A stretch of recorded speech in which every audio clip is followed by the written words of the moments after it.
샬롬. 사랑하는 우리 성도님들의 심령 가운데 또 가정과 직장과 사업장 위에 하나님의 평강이 충만히 임할 수 있기를 주님의 이름으로 축복합니다. 지난 토요일 또 주일 예배 그 삶 속에서 주의 성령의 인도하심을 따라 말씀에 순종하는 삶을 살았는지 돌아보는 귀한 시간 되기를 간절히 소망합니다. 오늘도 함께 말씀을 읽고 저와 함께 하나님의 은혜에 감사하며 또 신앙의 큰 결단과 결심이 있는 소중한 시간 되기를 소망합니다. 우리 다 같이 기도하겠습니다. 하나님 아버지, 지난 주말과 또 주일 예배 가운데 함께 하셔서 한 주간을 잘 마무리하고 또 새로운 주간을 시작하게 하셨사오니 감사합니다. 하나님, 주신 말씀 붙들고 한 주간 믿음을 따라 성령의 인도하심을 쫓아 살아가는 복된 성도들 되게 하여 주시옵소서. 육신의 일을 도모하지 말고 신령한 것들을 구하고 하늘나라에 소망을 두며 위의 것을 찾고 구하는 삶을 살아가도록 아버지 하나님 인도하여 주옵소서. 오늘도 민수기 이 말씀을 통해서 우리의 삶을 돌아보고 내일의 삶을 계획하고자 합니다. 주님, 말씀을 깨닫게 하시고 이 말씀에 순종하도록 이끄시옵소서. 예수님의 이름으로 기도하옵나이다. 아멘. 자, 오늘 함께 우리 나눌 말씀은 민수기 29장 전체를 함께 읽고 묵상하도록 하겠습니다. 민수기 29장 1절부터 우리 마지막 절 40절까지 말씀을 읽겠습니다. 이 본문은 지난 토요일부터 다시 한번 14, 또 15, 오늘 16일 3일에 걸쳐서 묵상하는 말씀인데 우리가 한날에 함께 진행하겠습니다. 우리 같이 민수기 29장을 찾아서 읽도록 하겠습니다. 자, 읽겠습니다. 일곱째 달에 이르러는 그달 초하루에 성회로 모이고 아무 노동도 하지 말라. 이는 너희가 나팔을 불 날이니라. 너희는 수송아지 한 마리와 순양 한 마리와 1년 되고 흠없는 순양 7마리를 여호와께 향기로운 번제로 드릴 것이며 그 소재로는 고운 가루에 기름을 섞어서 쓰되 수송아지에는 10분의 3이요 순양에는 10분의 2요 어린 양 7마리에는 어린 양 한 마리마다 10분의 1을 드릴 것이며 또 너희를 속죄하기 위하여 순염소 한 마리로 속죄제를 드리되 그달의 번제와 그 소제와 상번제와 그 소제와 그 전제 외에 그 규례를 따라 향기로운 냄새로 화제를 여호와께 드릴 것이니라. 일곱째 달 열흘날에는 너희가 성회로 모일 것이요 너희의 심령을 괴롭게 하며 아무 일도 하지 말 것이니라. 너희는 수송아지 한 마리와 순양 한 마리와 1년 된 순양 7마리를 다 흠없는 것으로 여호와께 향기로운 번제를 드릴 것이며 그 소재로는 고운 가루에 기름을 섞어서 쓰되 수송아지 한 마리에는 10분의 3이요 순양 한 마리는 10분의 2요 어린 양 7마리에는 어린 양 한 마리마다 10분의 1을 드릴 것이며 속죄제와 상번제와 그 소제와 그 전제 외에 순염소 한 마리를 속죄제로 드릴 것이니라. 일곱째 달 15째 날에는 너희가 성회로 모일 것이요 아무 일도 하지 말 것이며 이래 동안 여호와 앞에 절기를 질 것이라. 너희 번제로 여호와께 향기로운 화제를 드리되 수송아지 13마리와 순양 2마리와 1년 된 순양 14마리를 다 흠없는 것으로 드릴 것이며 그 소재로는 고운 가루에 기름을 섞어서 수송아지 13마리에는 각기 10분의 3이요 순양 2마리에는 각기 10분의 2요 어린 양 14마리에는 각기 10분의 1을 드릴 것이며 상번제와 그 소제와 그 전제 외에 순염소 1마리를 속주제로 드릴 것이니라. 둘째 날에는 수송아지 12마리와 순양 2마리와 1년 되고 흠없는 순양 14마리를 드릴 것이며 그 소제와 전제는 수송아지와 순양과 어린 양의 수요를 따라서 규례대로 할 것이며 상번제와 그 소제와 그 전제 외에 순염소 1마리를 속주제로 드릴 것이니라. 셋째 날에는 수송아지 11마리와 순양 2마리와 1년 되고 흠없는 순양 14마리를 드릴 것이며 그 소제와 전제는 수송아지와 순양과 어린 양의 수요를 따라서 규례대로 할 것이며 상번제와 그 소제와 그 전제 외에 순염소 1마리를 속주제로 드릴 것이니라. 넷째 날에는 수송아지 10마리와 순양 2마리와 1년 되고 흠없는 순양 14마리를 드릴 것이며 그 소제와 전제는 수송아지와 순양과 어린 양의 수요를 따라 규례대로 할 것이며 상번제와 그 소제와 전제 외에 순염소 1마리를 속주제로 드릴 것이니라.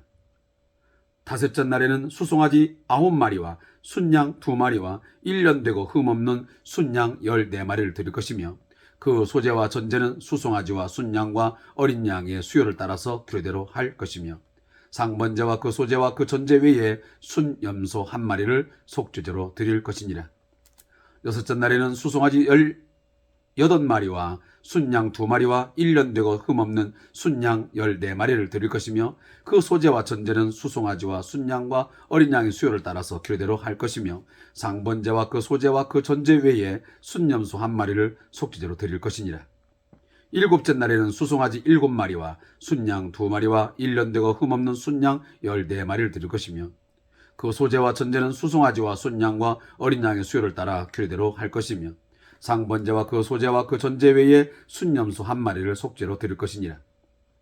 여덟째 날에는 장엄한 대회로 모일 것이요 아무 일도 하지 말 것이며 번제로 여호와께 향기로운 화제를 드리되 수송아지 1마리와 순양 1마리와 1년 되고 흠없는 순양 7마리를 드릴 것이며 그 소제와 전제는 수송아지와 순양과 어린 양의 수요를 따라 규례대로 할 것이며 상번제와 그 소제와 그 전제 외에 순염소 1마리를 속죄제로 드릴 것이니라.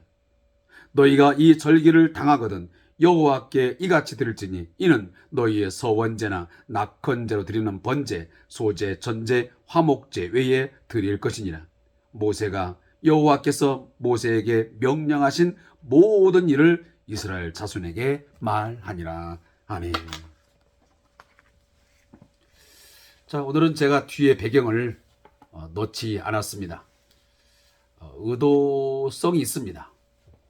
좀 더 저와 함께 말씀을 듣고 묵상하는 데 초점을 맞추기 위해서 뒤에 그림 배경을 또 사진 배경을 좀 삭제했습니다. 그 점 우리 오늘 하루 좀 양해해 주시고 저와 함께 말씀을 집중하여 묵상하도록 하겠습니다. 지난 토요일 14일 날 묵상해야 할 말씀은 민수기 29장 1절부터 11절까지의 말씀입니다. 이 제목은 나팔절과 속죄일 규례입니다. 이 본문에 대한 요약한 것을 추상교재에 있는 내용을 중심으로 해서 함께 나누도록 하겠습니다. 하나님은 일곱째 달, 곧 7월 첫날 초 하루는 새로운 한 해를 시작하는 나팔절로 구별하여 지키라고 명령을 하십니다. 나팔절에는 아무 노동도 하지 않고 규례대로 하나님께 제사를 드려야만 했습니다. 뿐만 아니고 7월 10일에는 대속죄일로 모여서 정한 규례대로 제사를 드리고 회개와 금식으로 자신을 돌아보아야만 했습니다.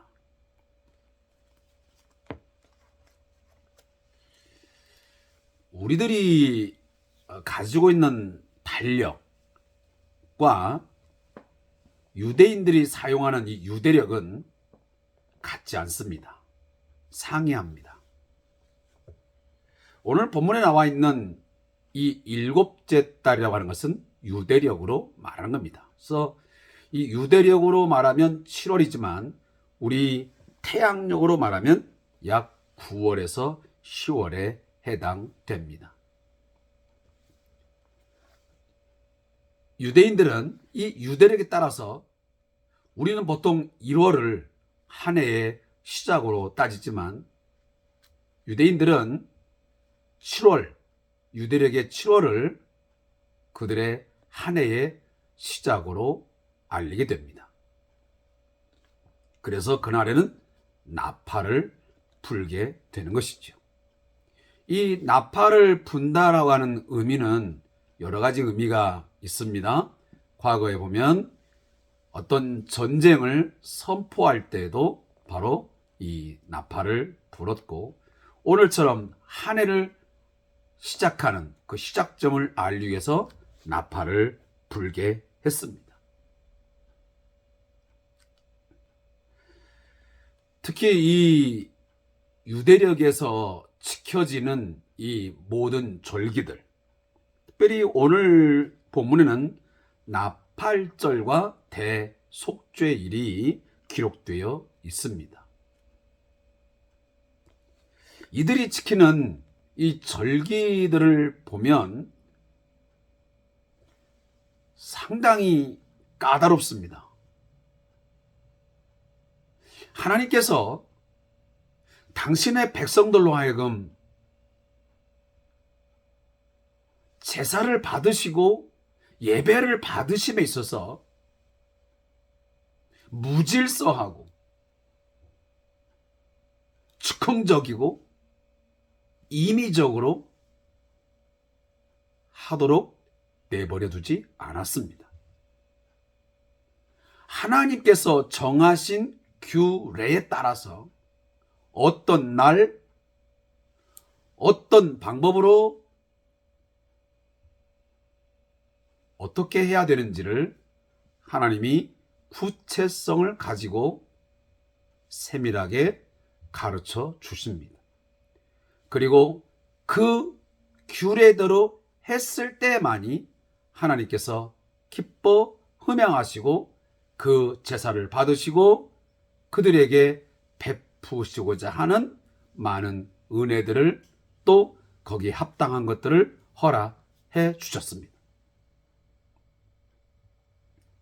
제가 지난 시간도 말씀드렸지만 오늘 신약시대에 이와 같은 구약의 제사법을 그대로 준수하지는 않습니다. 해야 할 이유도 없고 필요가 없게 되었기 때문입니다. 왜 그렇지요? 그것은 우리의 어린 양 되시는 예수 그리스도가 그 모든 제사의 그 의미, 그 제사가 바라보았던 그 제사의 목적, 그것들을 온전하게 성취하셨고 완성했기 때문입니다. 아니, 그 제사의 그 의미를 능가하는 그런 제사를 하나님께 온전히 드렸기 때문에 우리는 더 이상 이런 동물 제사, 곡물 제사를 해야 할 필요가 없게 되었습니다. 베드로 전서를 통해서 우리에게 말한 것처럼 더 이상 우리에게는 이처럼 동물의 제사 필요 없게 되었다. 왜? 흠없고 점없는 어린 양 되시는 그 예수께서 그 모든 것들 다 이루셨기 때문이라고 말씀하셨습니다. 그렇지만 그 제사가 의미하는 어떤 그런 그 상징, 어떤 정신, 이런 것들은 우리가 새롭게 재해석해서 영적으로 우리가 받아들여야만 되는, 또 받아들이면 우리의 신앙에 큰 유익을 얻는 측면들이 분명히 있습니다. 당시에 그들이 하나님의 말씀, 그 규례에 따라서 번제를 하고 전제, 속죄제, 화제 이런 모든 것에 준수했듯이 오늘날 우리들도 하나님 앞에 삶의 제사 또 공적 예배를 함에 있어서 좀 전에 말씀대로 우리의 임의적인 어떤 마음과 자세로 하는 것이 아니고 늘 하나님의 말씀에 준하는 그런 방법, 그런 어떤 행위, 이런 것들이 있어질 때에 하나님께서 우리의 삶을 기뻐 흠양하신다는 사실입니다. 내가 계획하고 내가 생각하고 내 방법대로 삶을 살아가면서 그분 앞에 예배한다고 하면서 어떤 것을 행한다면 하나님은 결코 우리의 삶을 받지 않으신다는 말씀입니다. 그런 맥락에서 이 제사법에 나오는 모든 이런 내용들이 우리의 오늘 삶 속에 귀한 진리를 담고 있는 것입니다.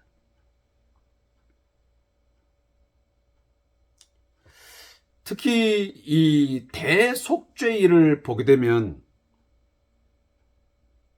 그들이 7월 10일 한 해가 시작되어서 열흘이 되었을 때에 모든 백성들이 모든 일들을 다 그치고 함께 모여서 대성회로 모이게 됩니다.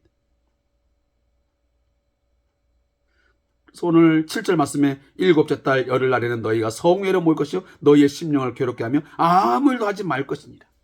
이것은 무엇을 의미합니까? 전적으로 모든 것들을 다 올 스톱하고 하나님께 집중해서 하나님의 은혜를 마음에 새기고 그리고 그 자신들의 삶을 돌이켜보면서 철저하게 회개하고 금식하는 시간을 갖는 것입니다. 죄에 대한 새로운 인식을 갖게 되고 하나님 앞에 거룩한 삶, 성결한 삶을 살고자 하는 그런 노력, 그런 마음 자세를 갖는 것을 하나님께서 원하시는 것입니다. 오늘 우리들은 매일매일의 삶 속에서 얼마나 우리 자신들의 삶을 돌아보고 있습니까? 내 안에 내적, 외적으로 묻어있는 죄의 때들, 이 악한 습성들, 이것을 그리스도의 십자가의 피로 말미암아 얼마나 우리가 정결하게 씻으려고 하는 그런 나름의 신앙의 어떤 자세들, 그런 것들이 우리에게 필요하다라고 하는 말씀을 제가 드리는 것입니다. 그래서 오늘날 우리 교회 성도들도 과거의 유대인처럼 대속죄일 7월 10일 날 이렇게 정한 날에는 하진 않지만 그러나 영적인 이런 어떤 속죄일의 의미를 다시 회복하는 그런 부분들은 저는 있어야 된다고 생각합니다. 어떤 특정한 날이기보다는 우리들이 매일매일 속죄의 제물로 죽어주신, 피 흘려 죽으신 그 그리스도의 십자가의 피를 우리가 마음에 새기면서 그 십자가의 피 앞에 나가서 그 피로 말미암아 하나님 이런 나의 모든 죄악들을 씻어 주소서, 깨끗게 하여 주소서, 나의 모든 죄를 도말하여 주시고 제하여 주소서, 나를 새롭게 하여 주소서 하는 그러한 기도가 매일매일 우리에게 있어지기를 소망하는 것입니다. 그리고 민수기 29장 12절부터 28절 말씀의 제목은 장막절에 대한 규례입니다. 우리가 알고 있는 것처럼 이스라엘 백성들에게서 3대 절기가 있습니다. 그 3대 절기가 무엇입니까? 우리가 대략 아는 것처럼 유월절, 그리고 바로 다음 날이 무교절이기 때문에 무교절이라고 말하기도 합니다. 그래서 유월절, 그 다음에 우리가 알고 있는 초실절, 보통 오순절 이렇게 말하기도 하죠. 77절이라고 말하기도 하고. 그리고 이제 마지막은 뭐냐면 초막절, 장막절, 수장절이라고 하는 이 3대 절기가 있습니다. 그 중에 오늘 마지막 부분에 있는 이 장막절이 소개되고 있습니다. 이것은 7월 15일에 이루어지게 되었습니다. 유대력입니다. 죄송합니다. 이날에는 가장 성대하게 제사가 이루어졌습니다. 무려 이때에 죄송합니다.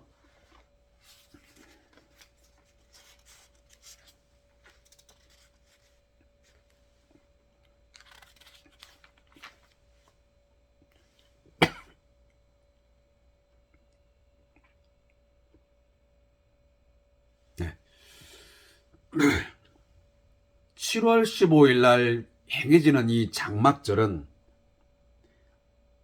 축제 기간 동안 다른 어떤 절기보다 많은 동물 제사가 드려졌습니다. 오늘 이 본문을 읽는 가운데서 우리가 알게 되지만 얼마나 많은 수송아지, 순양들이 하나님께 바쳐집니까? 저는 이 본문을 읽으면서 어떻게 이 많은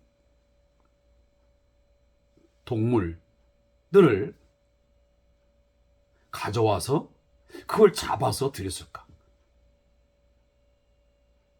굉장히 큰 장소, 많은 사람들의 손길이 있지 않으면 이게 참 불가능하겠다. 제가 지난 봄에 잠깐 제가 이 구약 성경을 공부한 때가 있었습니다.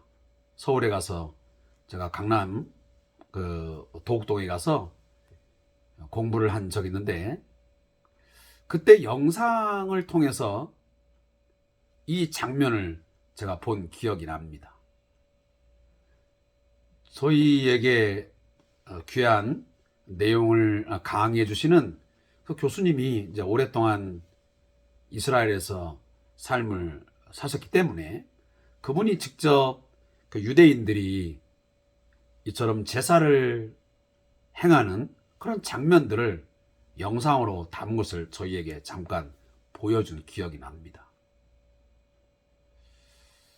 좀 이렇게 그 영상을 보니까 그 동물들을 죽이고 이런 모습들을 보려니까 왠지 좀 끔찍한 모습도 있었고 마음은 그렇게 편치는 않았지만 어쨌든 그 많은 동물들을 끌고 와서 제사장들에 의해서 그들이 죽임을 당하고 피를 흘리고 피를 뿌리고 하는 행위들을 하는 걸 보면서 그들이 하나님께서 정하신 방법대로 그런 것들을 희생제물을 하나님께 드림으로써 얼마나 철저하고 그리고 진지하고 그 말씀에 준행하기 위해서 노력하는지 그런 것들을 제가 보게 된 것 같습니다. 오늘 본문에 보면 장막절 기간 동안 무려 며칠 동안 15일에 시작해서 7일 동안 지키게 됩니다. 그리고 8일째 되는 날은 가장 이제 크게 이 절기를 지키게 되는 거죠. 그럼 장막절이 어떤 절기인지 다 아시죠? 모든 이제 추수를 한 것을 거두어 들여서 그것을 창고에 드리고 하나님 앞에 감사함으로 드리는 제사입니다. 그리고 그동안 하나님께서 40년의 광야 생활 가운데서 그들을 어떻게 먹이시고 입히시고 인도하셨는지 그 은혜에 대한 감사함으로 드리는 것이 바로 수장절이었고 초막절이었고 바로 장막절이었습니다. 그러니까 모든 수확한 그 수확물들을 가지고 그리고 동물 제사를 통해서 하나님 앞에 온전하게 드리는 축제였습니다. 며칠 동안? 7일 동안. 더 정확히 말하면 8일째까지 되겠죠. 이 날 동안 모든 이 제물을 가지고 화제로 드리면서 하나님 앞에 향기로운 화제를 올려드리면서 그들은 감사함으로 축제적으로 하나님을 예배했습니다. 그리고 그들은 그동안 나뭇가지로 초막을 만들어 놓고 그동안 광야 생활 가운데서 너무도 힘들고 괴로운 그러한 여정이었지만 하나님이 지켜주시고 보호해주시고 자기들의 모든 일용할 양식을 공급해 주심에 대한 감사의 절기였습니다. 광야 생활 가운데서 구름기둥 불기둥으로 그리고 바위를 깨뜨려서 물을 공급하시고 그리고 만나와 메추라기를 통해서 먹이시고 이 모든 것에 대한 그 은혜에 대한 깊은 감사와 감격이 있는 그러한 절기가 장막절이었습니다. 우리 이제 11월이 되면 한국교회가 보통적으로 추수감사제를 드리게 됩니다. 저는 개인적으로 우리 한국교회가 정말 성대하게 지켜야 될 나름대로의 오늘날 절기가 있다면 이 부활주일과 또 추수감사제라고 생각이 되어집니다.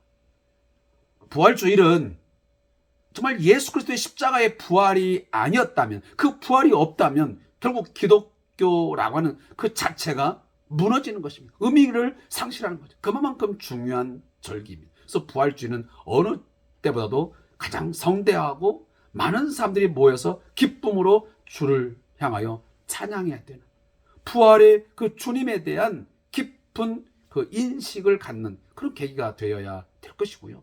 또 하나는 이 추수감사제. 요즘 뭐 대충 보면 그냥 뭐 찬양제 좀 하고 뭐 하고 끝나는 정도인데요.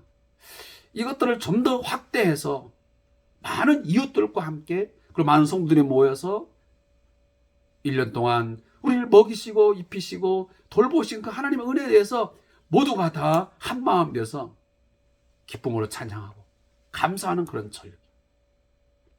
어떤 뭐 찬양대가 하는 찬양만 지켜보는 그런 어떤 관람하는 그런 찬양제가 아니고 모두가 다 함께 참여해서 찬양을 드리고, 우리 너무도 좀 경직되어 있는데 함께 몸도 흔들면서 함께 손뼉을 치면서 정말 자연스러운 가운데 뭔가 능동적이고 자원하는 마음으로 자발적으로 드려지는 그런 축제가 있는 그런 추수감사제가 될 수 있다면 오늘 이 장막절의 의미를 더 잘 살릴 수 있지 않을까 하는 생각을 갖습니다.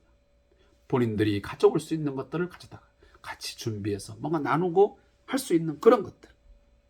그래서 뭔가 하나님과의 관계를 새롭게 뭔가 정립하고, 그리고 이웃과의 관계 속에서 사랑을 뭔가 확인하고 사랑을 서로 나누는 그런 어떤 영적인 어떤 수장절, 장막절, 초막절이 된다 한다면 오늘 이 구약의 장막절의 그 의미가 오늘 신약의 우리에게 더 소중한 그런 말씀이 되지 않을까 하는 생각을 갖습니다. 자, 제가 말씀이 좀 길었습니다. 자, 마지막으로 16일에 해당되는 29절부터 40절 말씀도 바로 이 장막절에 드려야 할 제물에 관련해서 나오고 있습니다. 제가 금방도 제가 말씀을 드렸지만 이때에 드려지는 첫날부터 일곱째 날까지 드려지는 제물의 수가 모두 182마리입니다. 근데 희한한 것은 수송아지는 매일마다 한 마리씩이 줄어들어요. 어쨌든 장엄한 대회로 모여서 함께 이와 같이 그들이 제사를 하나님께 드렸습니다. 자, 그런 의미들을 우리가 잘 새기면서 우리가 마지막 결론을 좀 짓겠습니다. 저자의 묵상입니다. 자, 하나님께서는 이스라엘 백성이 약속의 땅을 향하여 나아갈 새로운 시기, 어떤 새로운 어떤 시대를 준비하시면서 제사 제도를 새롭게 세우는 것이 중요하다고 말씀을 하십니다. 그래서 이스라엘 백성이 1년 동안 정해진 때에 규정대로 지켜야 할 절기에 대해서 다시 출애굽 제2세대들에게 상세하게 알려주고 있습니다.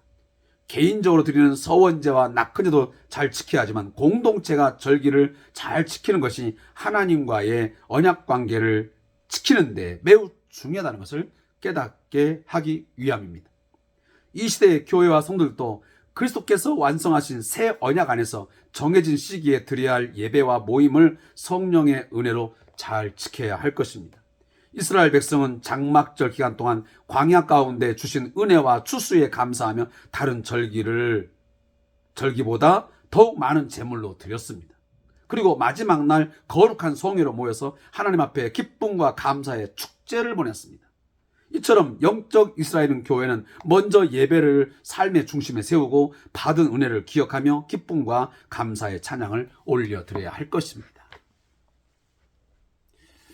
어떻게 보면 이 절기 하나하나의 의미들은 오늘 우리가 같은 날로 똑같은 방법으로 하진 않지만 제가 다시 한번 반복하지만 그 어떤 절기의 정신, 그 절기가 갖고 있는 어떤 가치, 하나님께서 그 절기를 왜 지켜가도록 그렇게 요구를 하셨는지 그 의도를 잘 파악하고 오늘날 우리가 적용한다면 우리의 신앙에도 큰 도움이 되고 유익이 된다라는 것을 결론적으로 말씀을 드리고 싶습니다.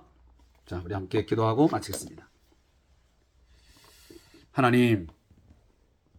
하나님께서 과거 구약의 이스라엘 백성들에게 하나님과의 관계를 유지하고 더 그 관계를 증진시키기 위해서 하나님을 기억하고 하나님의 백성답게 세상 속에서 살게 하기 위해서 절기를 정하시고 구체적인 방법도 말씀하시고 거기에 따른 복과 저주가 있음을 말씀하셨듯이 오늘 우리에게도 하나님이 주신 삶의 규례가 있고 삶의 원칙이 있고 또 삶의 어떤 가치들이 우리에게 있습니다. 성경이 우리에게 가르쳐 주시는 매일매일 삶의 그 의미, 왜 우리를 예수 그리스도의 그 십자가의 피로 말미암아 구속하여 주시고 성령을 허락해 주시고 그 성령의 인도하심을 받게 하셨는지 그 의미들을 다시 한번 깊이 묵상하면서 모든 날들을 특히 우리 교회 공동체가 함께 하고 있는 이 부활주일, 또 신년의 시작, 또 추수감사주일 이런 것들 통해서 더 확대하고 그 의미를 잘 살려서 우리 교회 공동체와 우리 개인의 신앙에 더 큰 유익함을 얻을 수 있도록 주여 지혜를 더 허락하시고 우리에게 말씀의 은혜로 더하여 주시옵소서. 예수님의 이름으로 기도합니다. 아멘.